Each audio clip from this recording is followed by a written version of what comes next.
talk don't bother me.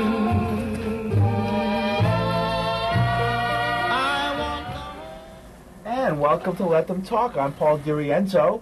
Joan Moossy, our usual co-host and intrepid pioneer of television and media, is not here at this time, but she will be back with us next week.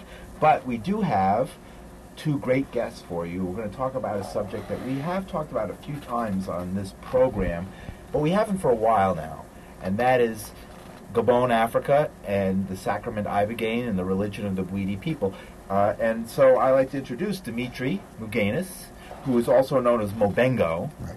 and Robert Payne, also known as Bovenga, and they have just returned, or recently returned, from Gabon, a country in West Africa, and they have a lot of adventures and stories to tell. And in a moment, Robert is going to even play for us from an instrument. Can you tell us that instrument? What do you have there later on we're going to be listening to? It's called Mobengo, and it's probably one of the most ancient instruments there are. Certainly came out of the invention of the bow and arrow for hunting. Mm-hmm. Wow, we're going to hear more about that. We'll hear more of it and about it later on in the program. All right, Dimitri. First of all, what are we watching behind us on the screen? We're seeing the works of Josh Ponte. Josh is my close friend, and he's done many things. He's a lover of Gabon, actually now a naturalized Gabonese citizen. He's the advisor on cultural matters to President Ali Bongo, and he's been a National Geographic photographer, and also he made a great film about Gabon called The Last Dance. So that's who took those pictures. Now, what are they actually of? They're the people of Gabon. They're mostly portraits. Josh is known as a portraitist, but he's also known for his wildlife photography, but these are just portraits. I thought it'd be nice to see the beautiful people of Gabon. Okay, Gabon. Now tell us, we're going to talk about Gabon and about the religion in Gabon, but first let's place it, because we know we in America tend to be geographically challenged. Yeah. Well, it's really simple. It's Central West Africa. If you were to run your finger along the equator, it's right on the west coast and right in the equator. The equator goes right through Gabon. Right, so the equator, of course, is the line, the imaginary line around the center of the Earth. That this is the Manhattan audience, right? We'd hope that goes through South America and goes through Africa, and it passes through Ecuador in South America. Hence the name. Equator. And Gabon in Africa. So your skills at teaching and the kids is imaginary lines that divide the Earth into two equal hemispheres called the northern and southern hemisphere. Great. Right. So in Africa, East Africa is on the Indian Ocean, West Africa is on the Atlantic Ocean, and Gabon actually has a sea coast. Yes, a beautiful sea coast. Okay. And now, how big of a country is Gabon? It's the size of Colorado. Size of Colorado, so that's pretty big. Now, is it as easy to drive around as Colorado? Not hardly. Gabon, although it does have a couple excellent roads, Gabon, there are parts that are pretty difficult to get to, and you really want to have to get there. The interesting thing about Gabon, and one of the things that presents unique opportunities, is that there's only 1.3 people, 1.3 million people in Gabon, and it's twice the size of Colorado. And something like 60 or 70% of those people live in the two major cities. So that means there's a lot of space. 81% forest. Yeah, and it's still one of the biggest continual rainforest in the world. It has it has sea coast, it has savanna, it has dense forests, it has mountains. It's also been called the Tibet of Africa because of its spirituality. The Tibet of Africa. So we're going to talking about the geography of Gabon, where it's located. Now let's talk about the people of Gabon, the 1.3 million people. Who are these folks? I think I might be wrong on the number. I think they make up 52 ethnic groups. But 52 ethnic. That's a close enough. That's a ballpark number. That's a ballpark number. I should have all these facts in front of me. And there are many different ethnic groups. Many of them are Bantu folks who migrated from East Africa. It's estimated about 700 or 800 years ago. The indigenous people of Gabon are the pygmy folks, the people of the forest, of which I think there's an estimation between 10 and 20,000 of those people left. Okay, pygmy people. Well, where does the term pygmy come from? It means people of the forest? I'm sure it was derogatory. at first. I think Is it derogatory I or think not? I'm not exactly sure. I mean, they refer to themselves as pygmy, but I'm not sure whether that's a derogatory term. Some folks feel that it is. Okay. They're the forest people, and that was the name given to them by Bantu. Right. Yeah. Wow. So this is interesting, very interesting. So tell us a little bit now about why you were in Gabon. Why do you go to Gabon? How many times have you been to Gabon? I've been to Gabon 6 times. 6 times. Dimitri Mobengo. Mobengo. Dimitri Mugianis Mobengo. Yeah. Right, I got it right. And now, Dimitri, tell me, why do you go to Gabon? Why did you go 6 times? Well, I was a lifelong heroin, I have a 22-year heroin and crack and methadone habit. I was an injecting drug user for many, many years. And 8 years ago, May 21st, 8 years ago, I ingested the Sacrament of Iboga, which is the sacrament at the center of the religion or the spirituality of Bwiti, depending on how you want to look at it. Bwiti. Let's Bwiti. stop there. Bwiti. B-W-I-T-I? That's right. Bwiti. Now, that's a religion. A lot of Bwiti folks, and we see a guy behind us who's a Bwiti cat. Right. A lot of Bwiti folks. I can see. Yes, we see him now. We see him behind us, and he's quite seriously a Bwiti. Yeah, so is this guy. A lot of folks, the Bwiti folks, would not want to call it a religion, but but it's a spirituality. Let's just say that. It's a spirituality which I'm an initiate, and the way I came to that was that I was addicted, physically dependent or addicted to cocaine, heroin, and methadone for over 20 years. And I took the Sacrament of Iboga, which is a visionary sacrament. Some would call it a hallucinogenic sacrament. I would disagree with that. But I took it, and I was saved from my dependency or my addiction without physical withdrawal. And I was able to relive many parts of my past and see my ancestors and come out. But the overriding fact is that it was without physical withdrawal. So that started me on this journey to Gabon. That led me to I've Gabon. heard this story about Ibogaine many times, Yes. and people have taken this drug and walked away from decades of heroin and crack addiction with no withdrawal symptoms. I think Bovenga has a similar story. I mean, Bovenga. With alcohol, I drank for 17 years before I ingested Ibogaine, and completely forgot how to be an alcoholic anymore. That's and amazing. I haven't drank since then. What brought you to Bovenga? 5 What brought you years to Gabon? I was tailing this cat, actually. He was going back for his 4th trip, probably, the 5th trip last year, yeah. last summer. And, this is after a couple of years working towards becoming an Ibogaine facilitator. So I had already sort of begun my quest with this medicine, and it led me there. And I followed the same road as this guy because it's a good road to follow. I see. Wow. Classic. Now, tell us what you learned when you were in Gabon, because I see you have an interesting instrument with you. This is an outward representation of what's been given to me, but it was given to me in my first vision. My detox from alcohol involved a lot of me saying a lot of things about myself, and one of the things that I didn't understand was I saw myself playing this instrument, and it took another 2 years before I got a hold of one, but I figured out how to play it.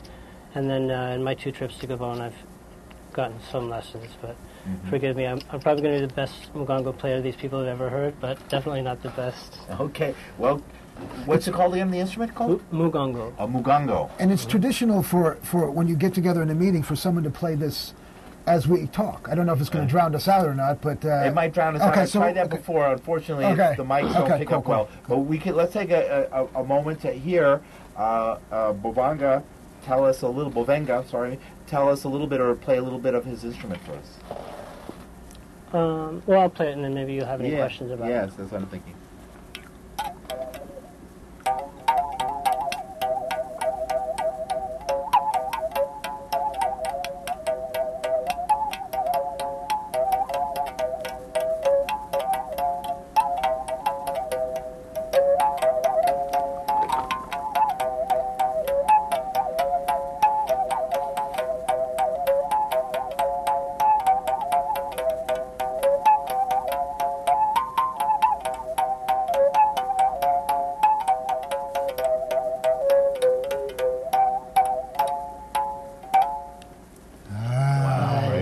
Basi. Okay.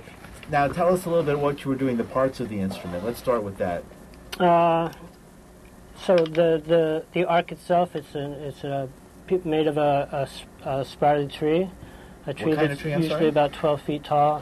What's it called I'm, again? I'm ashamed I don't remember the name of the That's tree. all right. But when they're about 12 feet tall, they can be harvested for one of these. And then, so that's the actual arc. And then this piece here, which was certainly, some kind of twine at first, they're now using a piece of bamboo, or it's something like it, but they call it bamboo, but it's not really, it's African bamboo. That's just stripped down. And then this is called mbaso, and it's just like a piece of reed that's dried out. And it has a nice little weight to it, and it's very straight. And then this is whatever kind of tool you pick up. It can be a knife or a spoon. Or And how do you play it? How do you play it to make that sound come out of it? So it's like a jaw harp or a Jew's harp. Right. So you're using the resonance cavities in your upper torso and in your sinuses, the back of your mouth, your whole throat, to caress the sounds and make the overtones that you hear.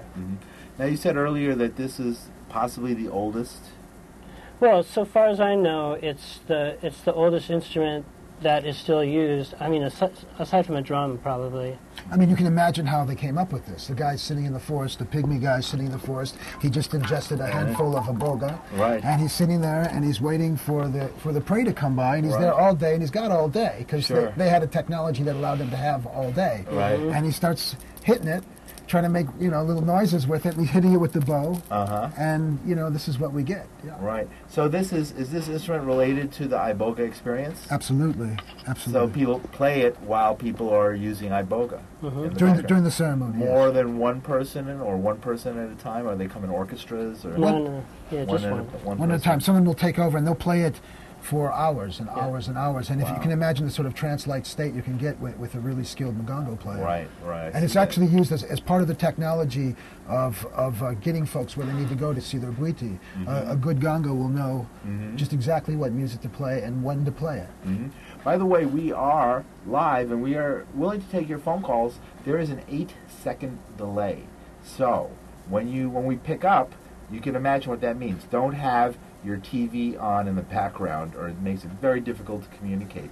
What you have to do, if you want to call our number, which is on the screen, 212-757-1538, and ask Dimitri or Bovenga questions about the instrument, about Iboga, about their experiences in Gabon and West Africa, we invite you to join us. So again, remember the 8-second delay. So turn your television down if you decide to call. The number is on the screen, 212-757-1538. I'm Paul DeRienzo. This is Let Them Talk, and we're talking about a number of different issues having to do with the West African nation of Gabon, in particular Ibogaine.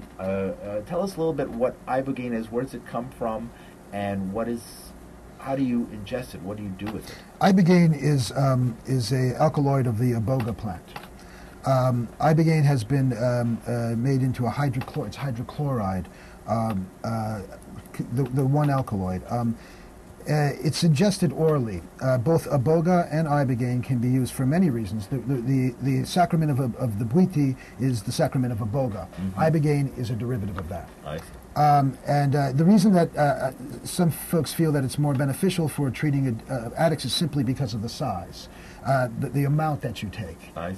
If you're talking about eating Iboga for initiation purposes, it's similar to someone ingesting ayahuasca or peyote, if folks are familiar with those sacraments, in that it's a visionary plant that is at the center of a spirituality and the center of a culture.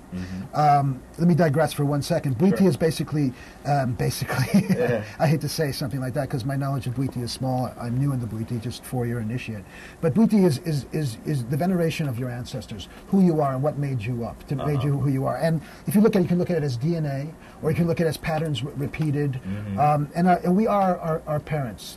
The other part of Bwiti is the sacrament of Iboga, and the ingestion of Iboga and what goes around that, and the technology of music and dance, and the very rich culture of Gabon, and the beautiful culture, the magnificent culture of Bwiti. And the third part of that is the knowledge of the plants of the forest, because it is an animist religion, or spiritually. What is animist? Animist, you believe that everything is alive. There is a spirit in a rock, there is a spirit in the water, there is a spirit in the air.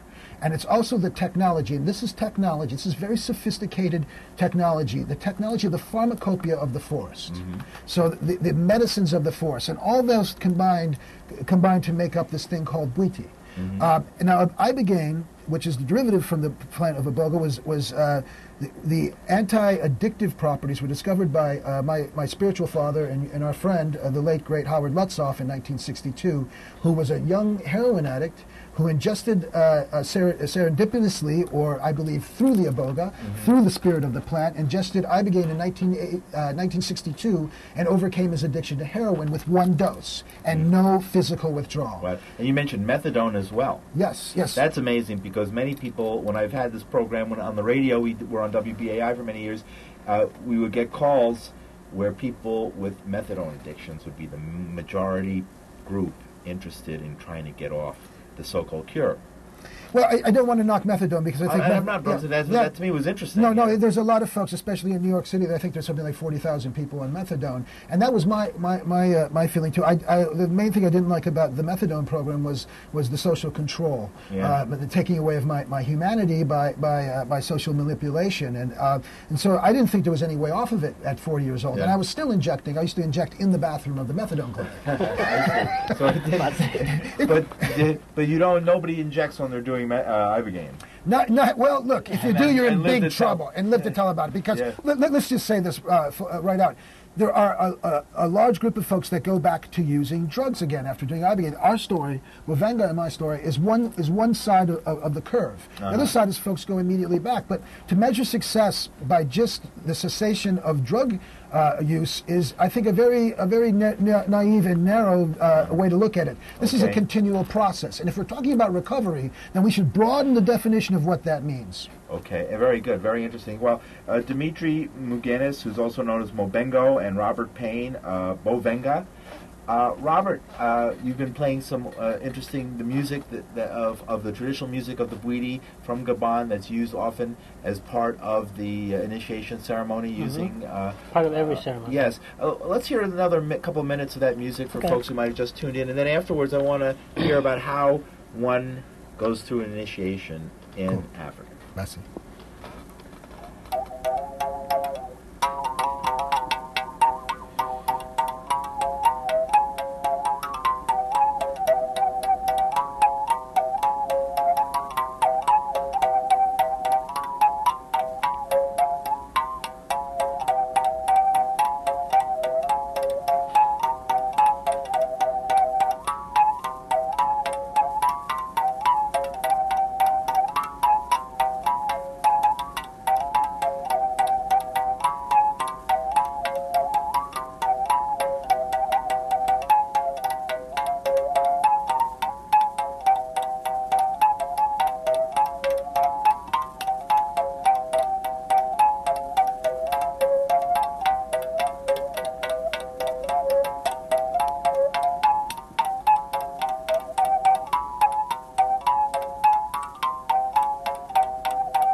What is that instrument called again? Mugongo.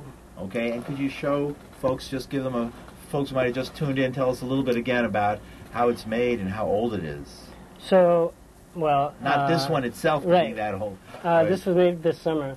But the instrument certainly goes back to make it one of the earliest instruments, because it's almost certainly derived from the Bowen era. And it's popularized in Gabon because the Pygmies were playing it, certainly when the Bantus got there. It had already been associated with the Bwiti by that time, or in the earliest days of Bwiti. The other sacred instrument is called Ngombi, and this is a harp, an 8-stringed harp, which plays also beautiful music. Okay, wow, wonderful. All right, and Dimitri, you were going to tell us a little bit about what happens, what an Iboga initiation ceremony is done in Gabon. How does that go? How does that done? Well, there's many different types of Bwiti, but from many different ethnic groups. There's just like there's Catholics and Protestants. You said there's somewhat like 50 ethnic groups. Yes. Yeah, in Gabon. And not all of them practice the Bwiti, but many of them do. I think maybe a third of the folks in Gabon practice the Bwiti. Anyways, basically, there's a couple of different types of initiation. There's an initiation for healing, and there's an initiation for initiation. What we went through, Bovenga and I, we went through an initiation to become Bwitist, to get our new name and to start our new life. And this was after several years after I stopped the use of heroin and with the Sacrament of Iboga. What there is there's a preparation period, and depending on the type of Bwiti, that is different. Sometimes there's an isolation period where people are asked to sit alone for many days. Usually there's a purification that involves a smoking. Smoke is a very sacred symbolism, but it's also a physical detox where you smoke a person using sacred woods, and you wrap up, and you have this blanket over you, and all this fire is underneath you, and you're being smoked out, and you're smoked out. And then there's almost always a series of ritual baths that may take days. And what goes into those ritual baths is intention. Cleansing yourself, ridding yourself of everything of either jealousy or shame or guilt or all those things that are holding on. And there's many technologies that they use to do this. So these are days and days and days of preparation. Often there's an ingestion of a cathartic. So you throw up. They give you this nastiest stuff you ever, and you really throw up, because there's a lot of throwing up in Bwiti. And this takes days of preparation, days and days of preparation. So you're physically clean, you're spiritually clean, you're detoxified. There's nothing inside of you. You're empty, and then you're ready to go onto the journey over to the other side. Again, it's different with every type of Bwiti, but usually there's two types of Bwiti. There's a sitting Bwiti and a laying down Bwiti. Oh wow! The laying down Bwiti, which is I've been initiated. I'm going to go with the Mitsogho Bwiti, the sitting Bwiti this winter actually, but. The initiate consumes is painted white, the color of the male, and the color of the female red. You can probably guess why. The red and white. I'll let you figure out why. And you ingest anywhere from 13 to 30 tablespoons, or even more, of this sawdust called Iboga. And you're laying there, and there are folks around you singing and playing this instrument or playing a harp. And singing and dancing and bringing the level of the Bwiti up. And they're doing many rituals and techniques to elevate your Bwiti so you can get to the other side. Wow. This could last 36 hours. It can last anywhere from 12 to 36 hours, and you can still be in the Bwiti for many hours after that. We try to approximate that in New York City with varying degrees of success. When we work with drug users in New York, we try to bring a Bwiti to them. Our Bwiti is modest, but it's one of the most incredible experiences that you can witness. And a full-on Bwiti ceremony is a totally beautiful and glorious thing. Wow. Wow, that's amazing. So where does the Iboga come from? It's actually it's a bush, a tree. And where does it come out of the bush? I sort of know, but I want you to tell us maybe how it's prepared. How do they go about actually preparing the Iboga or Ibogaine? The Iboga is in the root. Yeah. It's in the earth. The power is in the earth. It's in the root, root. In a root. It's the second layer of root bark. It has to be peeled off. The potency is in the second layer of the root bark, and that has to be very painstakingly peeled off. At some point, you can go to our what's our YouTube site? Oh yes, go tell us any site you have that you might want to know. Okay. Tell folks. So yeah, you can actually see pictures of the different qualities of the Iboga all the way to Ibogaine on our website, which is www.ibogalife.com. Ibogalife. Spell that because folks might not know how Iboga is spelled. Right, IBOGALIFE. Ibogalife. .com. So it's Iboga Life, IBOGA Life.com. And you can learn more, see pictures, and I guess learn more about it. And also on YouTube at 8 Sacred Root 8. It's the channel where you can see... The number 8? Yes. Sacred Root 8. Yes, on YouTube. And you can see all kinds of different Bwiti, incredible musicians. Everyone in Gabon is an artist. Every single person you run to, every man, woman, and child is an artist. Wow. If I could get on my soapbox for just 1 second. Okay. Okay. There's the box right there. live in New York. For some reason, I believe that this plant has consciousness. Mm-hmm. I believe that this plant has come to drug users, the lowest of the low. It came to the lowest of the low, colonized people, pygmies, and junkies in America. It came and found our spiritual father, the late great Howard Lutzoff, and his wife, Norma Lutzoff, and took them up. And this plant got its way through customs, found itself in the Lower East Side of New York in 1962, and came to these junkies. And Howard went out there and spread the word of Iboga. And when you see a drug user who has had an experience, whether they use drugs or not, had an experience with Iboga, and you see the zeal, as you can witness right now, the zeal in which they go about this, I believe that we are the chosen people of this plant, and I believe that Gabon represents something very unique, especially at this point in time. It's the biggest continual rainforest in the world. It gives off something like 20% of our carbon is given from that. 15% of the 10,000 plant species in the world exist only in Gabon. Wow. So, and then it has these zealots, these junkie zealots, and this incredible culture. We can see our brother back here again. Yeah. We can come and meet this guy. What are these pictures we're looking at again? This is a Bwiti ceremony right now. He's the one we were just describing. and this, pictures of it. Yeah, and these folks probably are Bwitis because they're all wearing red. And who took these pictures? This is by Josh Ponte. He has a great movie by National Geographic called The Last Dance, which is an incredible movie which shows the incredible rich culture of Gabon. Also, if you're interested in going to Gabon, you should go and look up Ibando. And can you give do you remember the email address for Ibando? Sure, it's www.ibando.org, and Ibando is spelled Ebando. Okay. Ibando, I think it means rainbow.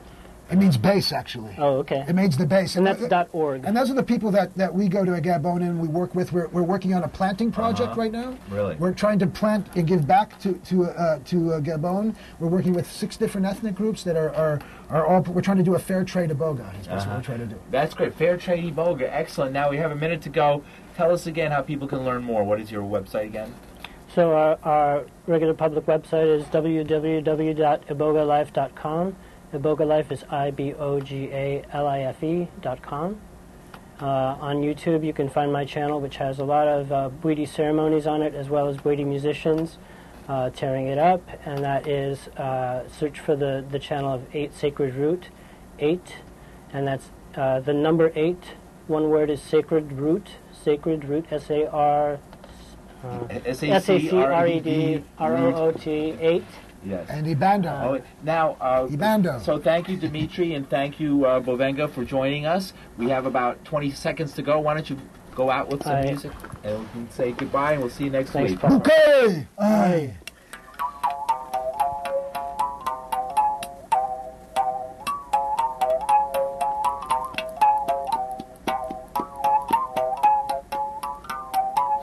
Basi. Mossy.